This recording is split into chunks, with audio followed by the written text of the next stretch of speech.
원자력안전위원회가 월성원전의 사용 후 해결료 임시저장 시설인 맥스터 추가 증설을 승인한 가운데 경주 시민들의 반발이 갈수록 거세지고 있습니다. 포항시의 생활 폐기물 자원화 시설인 SRF를 반대하는 5천읍 주민들이 오늘 청와대와 국회를 찾아 소각장 폐쇄와 관련 법령 개정을 요구했습니다. 여러분 안녕하십니까? 포항 MBC 뉴스입니다. 원자력안전위원회가 승인한 월성원전 내 사용 후 해결료 임시저장 시설인 맥스터 추가 증설을 두고 지역민들의 반발이 갈수록 커지고 있습니다. 경주시의회는 맥스터가 임시저장 시설이 아닌 중간 저장 시설이라며 반발하고 있고 지역 실행기구를 통한 의견 수렴 절차도 늦어지고 있습니다. 임재국 기자가 보도합니다. 월성원전 내 사용 후 해결료를 임시 저장하는 맥스터입니다. 한수원은 기존 시설이 내년 11월이면 가득 차게 된다며 맥스터 7기에 추가 증설을 신청했고 원자력안전위원회는 4년 만인 지난달에 승인했습니다. 한수원은 맥스터 추가 증설 계획을 경주시 의회에 보고했는데 의원들은 정부가 맥스터를 임시 저장이 아닌 중간 또는 영구 시설로 추진하려 한다며 반발했습니다. 특히 방패장 특별법에 따라 지난 2016년까지 사용 후 해결료를 경주 이외의 지역으로 반출하기로 한 당초 정부의 약속을 지키라고 촉구했습니다. 지금 맥스터 추가 건설하는 것은 딱 탈원전 정책에 의해서 2, 3, 4, 5기가 서는 만큼의 맥스터 건설을 한다는 거죠. 그런데 맥스터 건설을 했을 때 그 뒤에는 그대로 놔둔다는 이야기죠. 왜 그러냐면은 중간 저장 시설과 영구 저장 시설이 정부에서는 움직이지도 안 하고 있어요. 맥스터 추가 증설에 대한 지역 의견을 수렴하는 사용 후 해결료 재검토위원회 산하 경주시 지역실행기구의 활동도 지지부진합니다. 정부는 5월 말까지 사용 후 해결료 관련 정책에 대한 결정을 하기로 했지만 위원회의 전문가 그룹 집단 탈퇴에 이어 지역실행기구와의 업무 협의도 늦어지고 있습니다. 지금 현재까지 전문가 검토 그룹의 어떤 보고서도 채택이 안 돼 있는 부분이고 지역 실행기구도 5개 원전 지역 중에서 지금 월성만 지금 실행기구가 발족이 돼 있기 때문에 이 모든 사항들이 당초 일정 로드맵보다 상당한 기간 지연이 되고 있어서 맥스터 추가 증설 승인 이후 정부의 후속 조치가 당초보다 늦어지면서 지역에선 정부의 원전 정책에 대한 혼란과 지역 주민 간 갈등만 커지고 있습니다. MBC 뉴스 임재국입니다. 포항시의 생활 폐기물 자원화 시설인 SRF를 둘러싼 갈등이 해결될 기미를 보이지 않고 있습니다. SRF가 위치한 포항시 5천읍 주민들이 오늘 청와대와 국회를 찾았는데요. 주민들의 환경권을 무시한 채 포항시가 무책임한 행정을 펼쳐왔다며 정부 차원의 대응과 SRF 가동 중단을 촉구했습니다. 박성아 기자가 보도합니다. 청와대 앞에 포항시의 행정을 질타하는 1인 시위 피켓이 내걸렸습니다. 포항시 생활 폐기물 자원화 시설인 SRF 인근에 살고 있는 5천읍 주민들입니다. 주민들은 생활 쓰레기를 소각하는 SRF의 굴뚝 높이를 낮게 만들어 대기오염 피해가 불가피한데도 포항시가 무책임한 행정으로 일관하고 있다며 비판의 목소리를 높였습니다. 2달을 둔 엄마인데요. 포항시가 지금 저희들과 소통을 하려 하지 않고 있어요. 아이들 건강 때문에 어쩔 수 없이 저희들이 청와대 앞까지 와서 1인 시위를 하게 되었어요. 주민들은 이어 국회에서 기자회견을 열고 SRF가 명백한 쓰레기 소각 시설임에도 불구하고 관련 규제 법령에 부족한 점이 많다며 정부와 국회 차원의 대응을 촉구했습니다. 이명박 박근혜 정부 때 신재생 에너지로 명분으로 규제가 완화되고 국민들의 환경권과 건강권은 무시된 채 만들어진 저 SRF 발전소에 대한 규제를 지금이라도 제대로 바로잡아야 합니다. 또 다른 지역과 비교해 포항시의 SRF 건설에 현저히 높은 예산이 투입됐다며 포항시에 대한 정부 차원의 행정감사도 요청했습니다. 주민들은 새학기가 시작하면 초등학생 등교 거부 운동을 펼치고 포항시를 상대로 행정소송까지 제기할 예정입니다. 이제는 이강택 시장이 직접 나서야 한다고 생각을 합니다. 그러지 않을 경우에는 저희는 집단 행정소송도 준비할 생각이 있습니다. 오는 21일에는 그동안 제기된 문제들을 다루는 제4차 포항시 SRF 민관협의회가 열릴 예정입니다. 각종 논란에 대해 포항시가 명확한 대책을 내놓지 못한다면 SRF를 둘러싼 갈등은 쉽게 끝나지 않을 것으로 보입니다. MBC 뉴스 박성아입니다. 신종 코로나 바이러스 사태로 불안감이 확산하고 지역 경제 피해도 커지고 있습니다. 경상북도가 사태 장기화에 따른 경제 지원 대책을 비롯한 종합 대책을 발표하고 총력 대응을 선언했습니다. 김건엽 기자입니다. 현재 경북의 신종 코로나 관리 인원은 58명, 검사를 받으며 자가 격리 중인 인원이 38명, 능동 감시자 20명입니다. 확진 환자는 없습니다. 하지만 제조업을 중심으로 지역 경제의 충격과 피해는 커지고 있습니다. 수출 피해를 신고한 중소기업이 72개, 도내 수출업체의 76%가 중국과 무역을 하며 중국 의존도가 높아 조업이 재개되기는 했지만 피해는 당분간 계속될 것으로 보입니다. 또 모임과 행사, 관광 예약이 취소되고 유동인구가 줄면서 소상공인 98%의 매출이 감소했습니다. 경상북도가 신종 코로나 방역과 경제 대응 종합 대책을 내놓았습니다.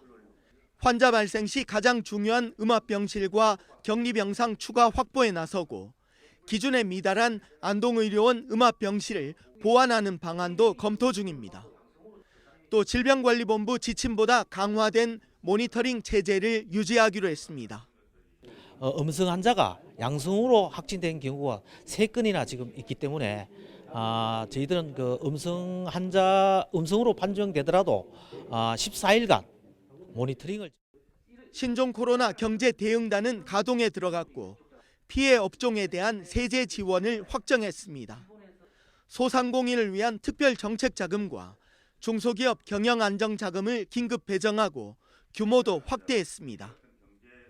중소기업 긴급 경영 자금을 300억에서 1,200억으로 확대하고 중앙에 긴급 경영 자금을 추가로 3,000억을 요청할 예정입니다. 이번 대책 발표는 새로운 것보다는 지역 전반에 확산되는 불안감을 해소하는 데 방점을 둔 것으로 경상북도는 필요한 대책을 계속 찾아내 시행하겠다고 밝혔습니다. 신종 코로나발 내수 침체, 지역 경제 여파를 최소화하기 위한 경상북도의 대응이 본격화되고 있습니다. MBC 뉴스 김건엽입니다. 지열발전소 유치 책임론이 국회의원 선거를 앞두고 정치 공방으로 번지고 있습니다. 임종백 흥해지진대책위원장 등 일부 피해 주민들은 지진특별법이 정쟁 대상이 아님에도 자유한국당 의원은 특별법에 5명만 투표했고 주민 요구가 빠진 부실한 법안 통과와 촉발 지진 원인 규명에 소극적이었던 김정재, 박명재 의원의 사과를 촉구했습니다. 또 이명박 정부 시절 포항에 지열발전소를 유치한 박승호 전 시장도 책임이 있다고 주장했습니다. 이에 대해 자유한국당 박승호 예비후보는 민주당 시의원 출마 경력이 있는 임종백 대표의 주장은 순수성이 의심된다며 당시 민간기업과 학계, 지식경제부 등에 비해 지열발전에 대한 전문성이 없었던 것은 사실이라며 포항 시민에게 사죄한다고 밝혔습니다. 경북선거관리위원회는 선거구민에게 총선 예비후보자 선거사무소 개소식에 참석하도록 교통편의와 음식을 제공한 혐의로 모 야당의 당원 4명을 검찰에 고발했습니다. 선관위에 따르면 이들은 선거구민 30여 명에게 관광버스를 빌려 태워주고 음식물을 제공하고 예비후보자 지지 호소 발언을 한 혐의를 받고 있습니다. 또 다른 지역 2곳에서도 선거구민에게 각각 15만 원 상당의 교통편의를 제공한 혐의를 받고 있습니다. 국가인권위원회는 명문대에 진학하면 장학금을 지급하는 34개 지방자치단체 장학회에 개선 의견을 표명했습니다. 인권위는 서울대, 연고대, 포스텍 의대 등 이른바 명문대에 진학했다는 이유만으로 장학금을 지급하는 것은 학벌에 의한 차별 소지가 있고 대학 간 서열화와 지방대학 붕괴를 불러온다고 지적했습니다. 인권위에 진정을 낸 시민단체 사교육 없는 세상은 청도군과 예천군은 개선을 검토하기로 했지만 영덕군 교육발전위원회와 울진군 장학재단은 열악한 교육 환경 개선과 지역 인재 육성을 위해 유지 의사를 제시했다고 밝혔습니다.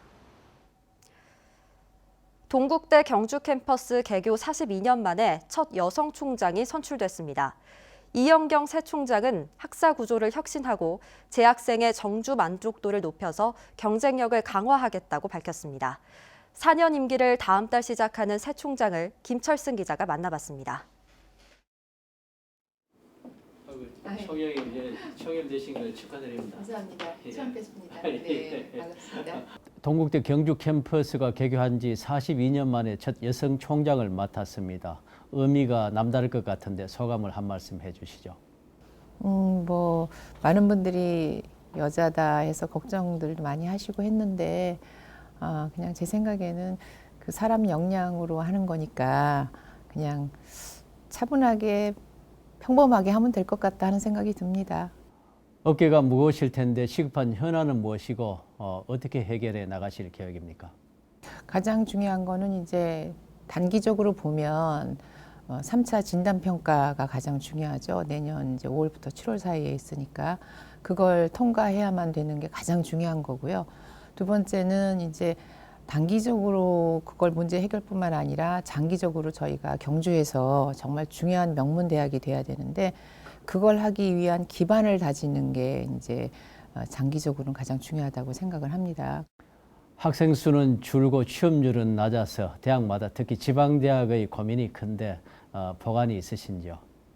학교의 정주 환경을 좀 잘 마련해서 좀 애들이 소속감을 좀 높이게 하는 거, 그리고 아까 첫 번째 말씀드린 학사 구조를 잘 해서 지원을 강화하면 취업률도 높아질 거라고 생각을 하는데 이런 모든 것들이 단기적인 시각에서 보면 잘 안 되고 장기적으로 이제 그걸 저희가 잘 분석해서 단계별로 대응하는 전략이 필요하다 싶습니다.